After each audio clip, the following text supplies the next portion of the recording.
The African Transformation Movement is calling for a secret ballot when suspended public protector Mkhwebane's fate is decided in the National Assembly next week. That's after a committee found her guilty of misconduct in connection with various findings from her time in office. The vote is currently set to be done via roll call. For more on this, let's speak to ATM leader Vuyolwethu Zungula. A very good evening to you, Mr. Zungula. Welcome back to News at Prime. So a good place to begin then, because you've written quite a long letter to the Speaker of the National Assembly setting out why you believe that a secret ballot is the best way to proceed with this vote.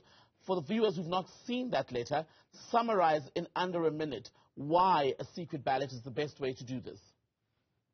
Look, a secret ballot is the best way to engender oversight and accountability, because it enables members of parliament to vote with their true conscience and not be subscribed to the party directives, particularly in this particular case, because the directive that is coming from a party, it is coming from Mr. Mbalula, who, before the inquiry even concluded, pronounced on the guilt of Advocate Mkhwebane.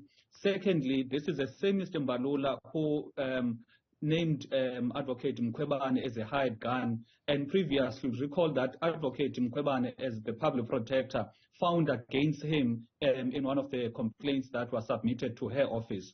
Therefore, what we do not want as a party is now members of parliament, particularly from the ruling party, to be forced to vote out a public protector simply because they fear that Mr. Mbalula, as the Secretary General of the ruling party, is going to discipline them, because Mr. Mbalula is not even looking at the merits of the case, is not even looking at what actually transpired in the inquiry, but it is hatred that is driven by him because of his long-standing hatred of Advocate Mkhwebane. So we want, as ATM, an environment whereby members of parliament will be enabled to vote with their true conscience.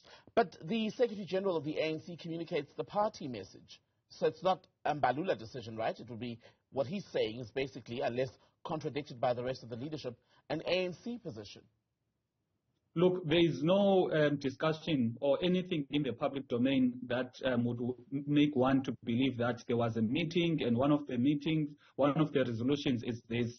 And be that as it may, you'll recall that the Chief Justice, in a case between the UDM and the Speaker of Parliament, stated that members of parliament, whenever there's a conflict between party loyalty and being faithful to the country, they must always vote in accordance to their conscience and be faithful to the country. Now, what you have here now is a case whereby members are threatened, because there's a threat that says if you vote differently to the party mandate, you'll be dealt with. Therefore, the environment is not an environment that is fear of threats. And what we do not want now as the ATM is members who can't exercise their constitutional obligation and their oath of office by voting with their true conscience and want to be forced to vote in accordance to a particular party directive. The ATM, though, has a party position on the Mkhwebane matter, does it not? From the way in which it was handled from the inquiry process to now what's going to happen on Tuesday. So when you go into the National Assembly next week, both of you are going to vote the same way, correct? Next week, as the ATM, we've long deliberated what is the problem with the inquiry. That the inquiry, from the very word go, it was an inquiry that Advocate Mkhwebane had to even fight for her legal representation to be part of the inquiry, from the bribery allegations and extortion that have not been thoroughly tested. So we as an organization, we have long deliberated and decided that this is our view. And this is the and two this members. is the point I'm going to. So if the ATM can deliberate and come to a party position and decide how it's going to vote, because you believe that there were areas during the inquiry process where Advocate Mkhwebane was wronged, treated unfairly, other parties, including the ANC, have the same right to take a party position on how they view the matter and how they intend to vote. No, it's the same principle. Look, the important part that we need to address here, it is the issue of threats. No one in the organization has been threatened to vote one way or the other. Whereas in the ruling party, what is out there for people to know is that there are threats to say if you do not vote in a particular direction, this is what awaits you. Meaning the members of parliament from the ruling party, including the other parties for that matter, may be wanting to vote with their true conscience because they understand that here the vote is not really about advocating Mkhwebane and maybe a perceived lack of understanding of the law. Rather, it is to protect the senior ANC leaders who have been held accountable by an independent public protector. Now, there could be members from all parties who view that this process has been a process that has not been fair.